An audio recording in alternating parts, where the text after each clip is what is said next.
Lovable, eccentric. Why did the shop assistant refuse to show Dicky? True eccentrics never deliberately set out to draw attention to themselves. They disregard social cohesions without being conscious that they are doing anything extraordinary. This invariably with them the love and the respect of others, for they and counter to the down routine of everyday life. Up to the time of his death, Richard Carson was one of the most notable figures in our town. He was a shrewd and wealthy businessman, but most people in the town hardly knew anything about this side of his life. He was known to us all as Dicky, and his eccentricity had become legendary long before he died. Dicky disliked snobs intensely.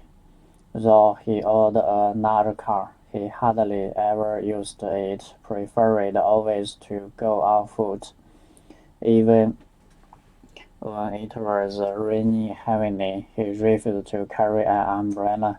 One day he went into an expensive shop after having been caught in a particularly heavy shower.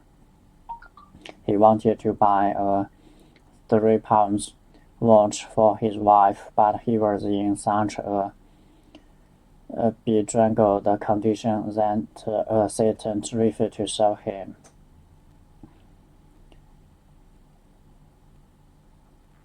Dicky left the shop without a word and returned carrying a larger cloth bag. As it was extraordinarily heavy, he dumped it on the counter.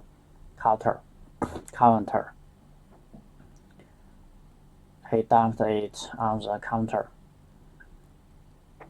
The assistant asked him to leave, but Dicky paid no attention to him and requested to see the manager.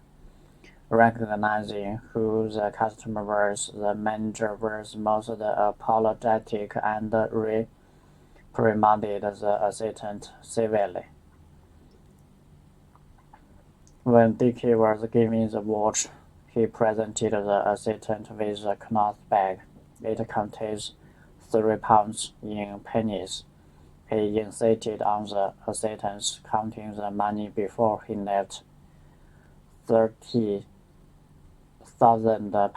pennies in all. On another occasion, he wanted a number of important critics to see his private collection of modern paintings. This exhibition received a great deal of attention in the press, for though the pictures were supposed to be the work of famous artists, they had in fact been painted by Dicky. It took him 4 years to stage this elaborate draw simply to prove that critics do not always know what they are talking about.